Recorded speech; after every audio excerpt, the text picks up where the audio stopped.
श्री राम जन्मभूमि मंदिर निर्माण कार्यक्रम के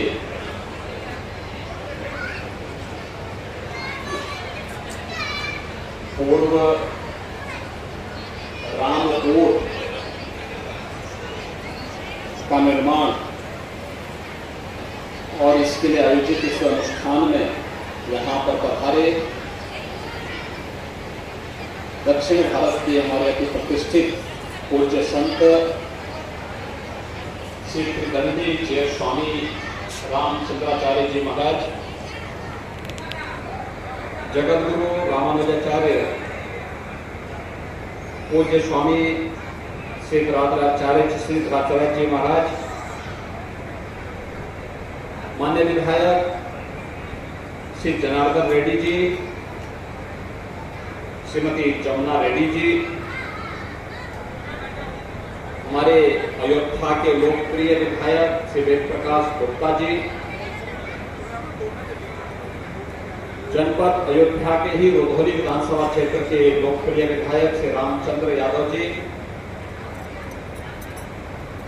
आज के इस धार्मिक अनुष्ठान में यहाँ पर उपस्थित सभी श्रद्धालुजन और उपस्थित भाइयों बहनों, आप सभी का मैं अयोध्या धाम के इस भव्य आयोजन और अयोध्या में श्री राम जन्मभूमि और यहाँ के पावन स्थलों के दर्शन के लिए आगमन पर हृदय से अभिनंदन करता हूं। ये मेरे लिए अत्यंत प्रफुल्लित करने वाला क्षण है जब श्री राम जन्मभूमि पर रामलला के विराजमान होने के पूर्व यहाँ पर रामकोट के भव्य लोकार्पण का कार्यक्रम यहाँ पर संपन्न हुआ है। ये इसलिए महत्वपूर्ण है कि इस पवित्र स्थल पर नाम और नामी दोनों यहां पर विराजमान है। हम सब जानते हैं कि हम सब ने अपने पवित्र ग्रंथ रामचरितमानस को पढ़ा है और हम सब जानते हैं कलियुग केवल नाम आधारा, सुमरि सुमरि नर उतरहि पारा। यानी कलियुग में नाम का अपना महत्व है और उसके बारे में भी जो बात कही गई है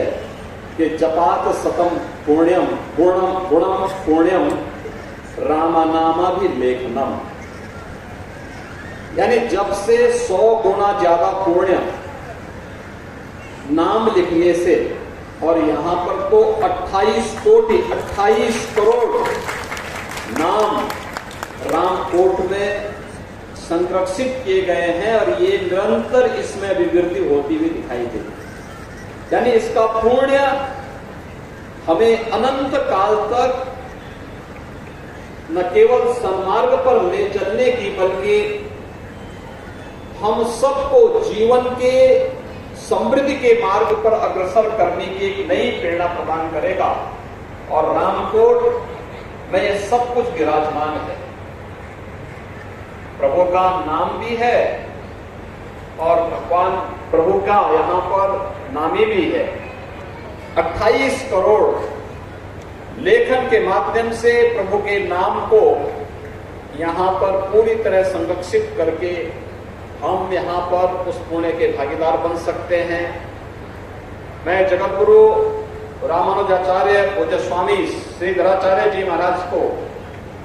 इस बात के लिए भी बधाई दूंगा कि राम जन्मभूमि मंदिर निर्माण के पूर्व अयोध्या में आने वाले श्रद्धालुओं की संख्या को ध्यान में रख करके उन्होंने भव्य यहाँ पे धर्मशाला और इस भव्य अतिथि सभा का निर्माण कार्य भी संपन्न कर दिया। यह अद्भुत है और ये हर आश्रम को करना चाहिए। अभी से तैयारी हो जाए कि कोई भी श्रद्धालु आएगा देश का अयोध्या में अयोध्या के अनुरूप उसे उस प्रकार की सुविधा भी मिले और वह जो यहाँ पे रोक करके कुछ समय प्रभु का नाम स्मरण करना चाहिए, जप करना चाहिए, कुछ दिनों के रह करके यहाँ पर सिर्फ साधना करना चाहिए, तो ये सब कुछ उसे यहाँ पर सुलभ हो। सरकार यहाँ पर बुनियादी सुविधाओं के लिए बेहतरीन कार्य करने जा रही है और मैं चाहूंगा कि हमें बिजली के खर्चे को कम करने के लिए सोलर पैनल, रिन्यूएबल एनर्जी का उपयोग भी करना चाहिए। सोलर पैनल लगा करके आप जितनी बिजली अपने यहाँ खर्च करेंगे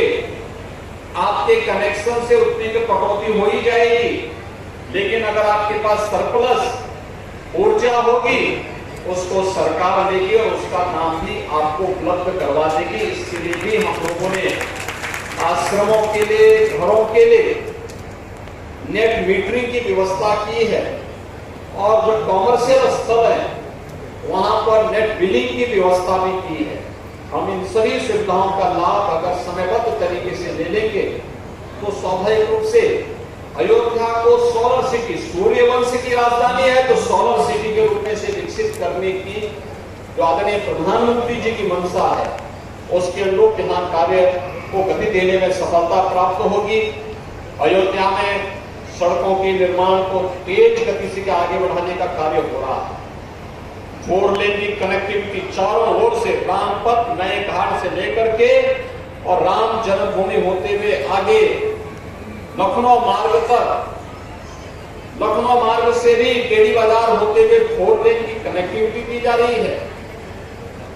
हनुमानगढ़ी के बगल से भक्ति पथ का निर्माण किया जा रहा है